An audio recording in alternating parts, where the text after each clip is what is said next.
dites-moi, ça vous arrive aussi, cette sensation de parler une langue étrangère à votre partenaire? Vous savez, ce moment où vous lui offrez un cadeau de dingue, et il vous regarde comme si vous veniez de lui offrir une souche d'arbre? Ou quand vous lui préparez un dîner romantique aux chandelles, et il vous sort que le frigo est mal rangé? Pas de panique, vous n'êtes pas seul. On a tous vécu ces situations frustrantes, ces moments de solitude incompréhensibles, où l'on se demande, mais pourquoi on ne se comprend pas? Est-ce qu'on parle la même langue? Est-ce que mon partenaire est sourd ou est-ce que je suis invisible? On a parfois l'impression de vivre une version ratée de Lost in Translation, où l'on se dit « je t'aime » avec une machine à laver et l'autre entend « je suis un extraterrestre qui a besoin de réparer ses tuyaux ». Mais la bonne nouvelle, mes amis, c'est qu'il n'y a pas de fatalité dans l'amour. Il n'y a pas de langues impossibles à apprendre, il n'y a que des manières différentes de s'exprimer et de recevoir de l'amour. Et c'est là que la théorie des langages de l'amour de Gary Chapman entre en jeu.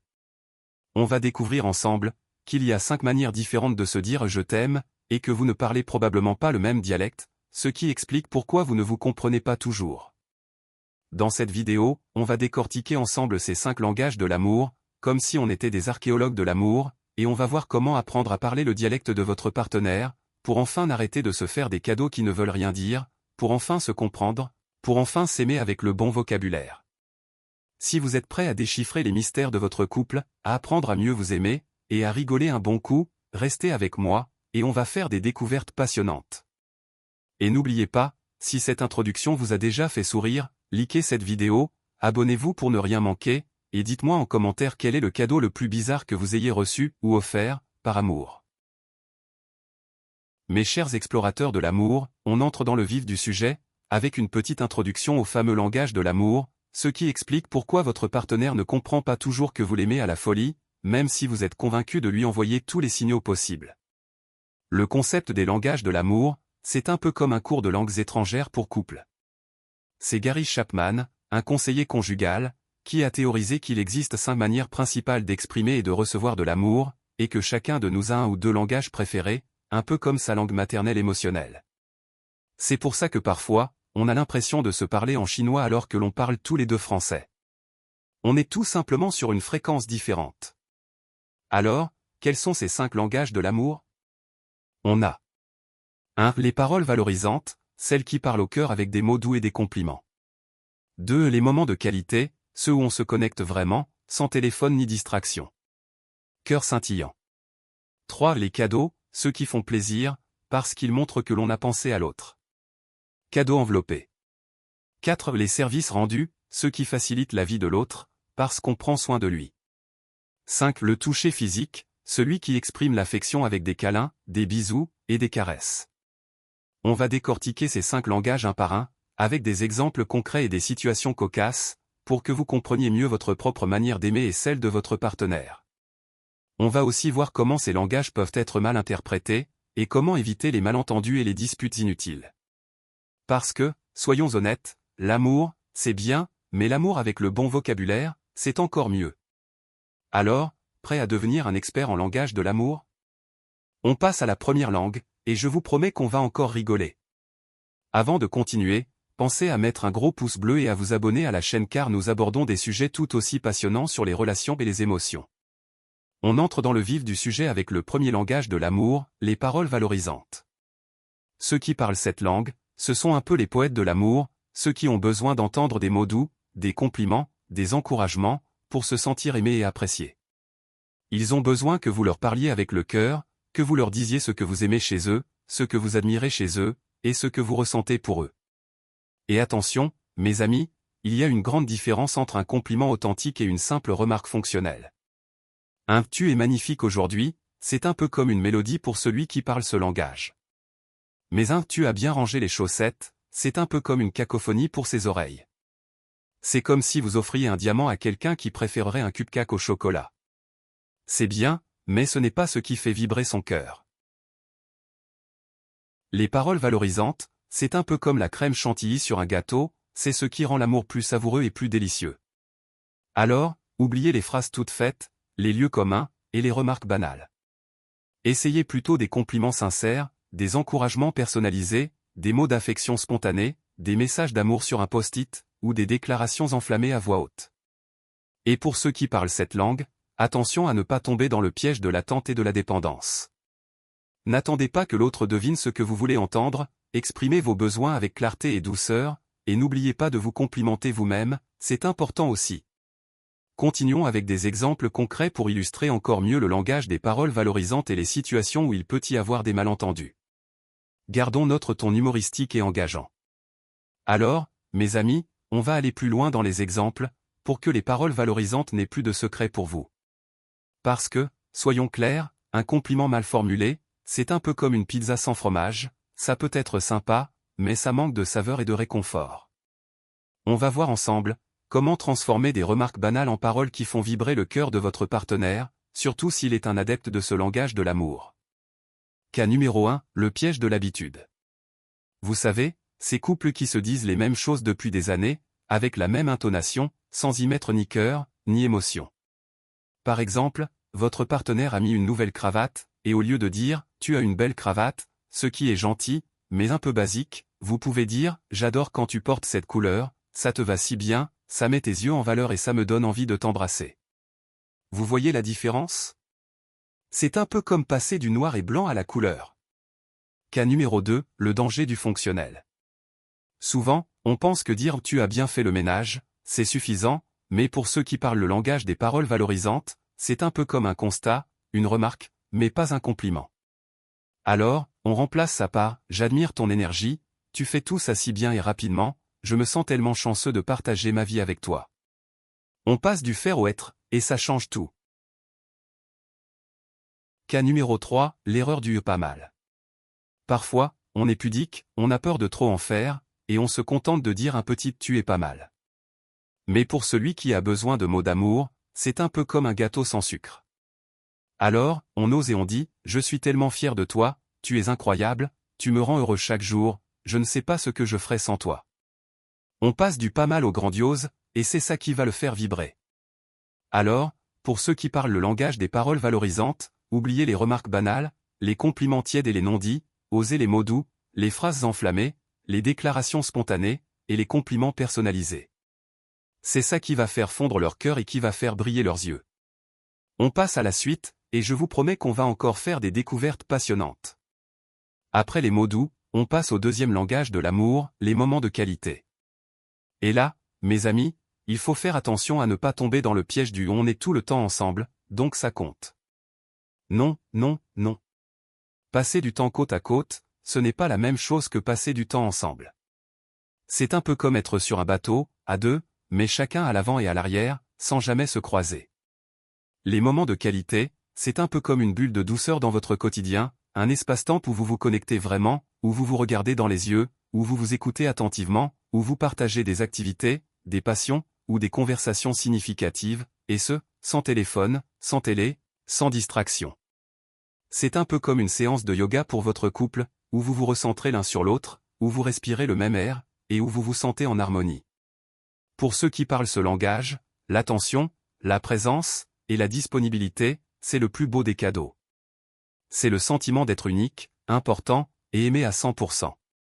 Alors, oubliez les conversations en pilotage automatique, les moments partagés devant la télé, chacun sur son téléphone, les dîners expédiés en 10 minutes, et les moments de stress où chacun est préoccupé par ses propres problèmes. Essayez plutôt des sorties à deux, des dîners aux chandelles, des balades romantiques à la nuit tombée, des activités créatives à partager ensemble, des moments de silence complices, des jeux de société, ou des conversations profondes sur vos rêves, vos peurs, vos envies. Et n'oubliez pas que le plus important, ce n'est pas la quantité de temps passé ensemble, mais la qualité de l'attention que vous vous portez l'un à l'autre. Pour ceux qui parlent ce langage, vous savez que le plus beau des cadeaux, c'est d'être vu, d'être entendu, d'être aimé, sans interruption, sans écran, sans stress. Après les moments de qualité, on arrive au troisième langage, les cadeaux. Et là, mes amis, il faut faire attention à ne pas tomber dans le piège du « c'est l'intention qui compte ». Oui, c'est vrai, l'intention est importante, mais si vous offrez un cadeau qui ne correspond pas à la personne que vous aimez, c'est un peu comme offrir un parapluie à quelqu'un qui vit dans le désert, c'est gentil, mais un peu inutile.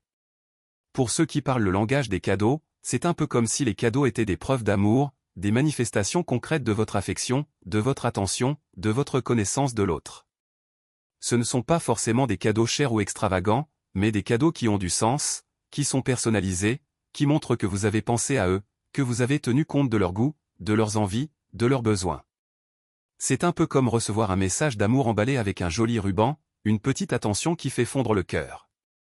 Alors, oubliez les cadeaux impersonnels, les cadeaux de dernière minute, les cartes cadeaux sans âme, les trucs inutiles que vous achetez parce que vous ne savez pas quoi offrir. Essayez plutôt des cadeaux faits maison, des cadeaux personnalisés, des cadeaux qui ont une histoire, des cadeaux qui font référence à un souvenir commun, des petits présents qui font sourire ou des objets qui ont un lien avec une passion ou un intérêt de votre partenaire.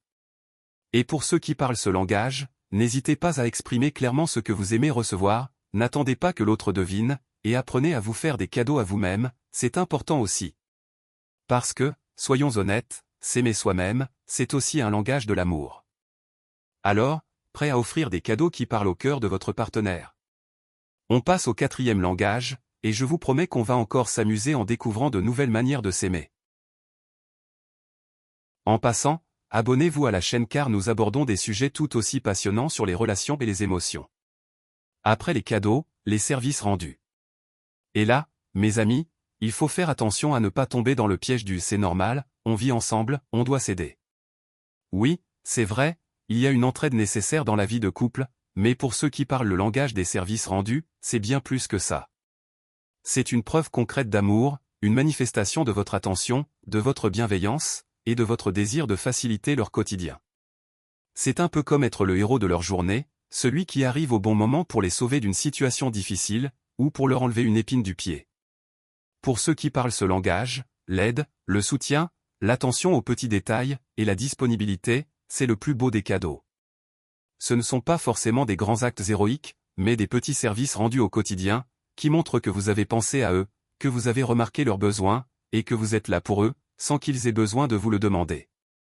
C'est un peu comme recevoir un massage après une dure journée, un geste simple qui fait un bien fou, une petite attention qui rend la vie plus douce.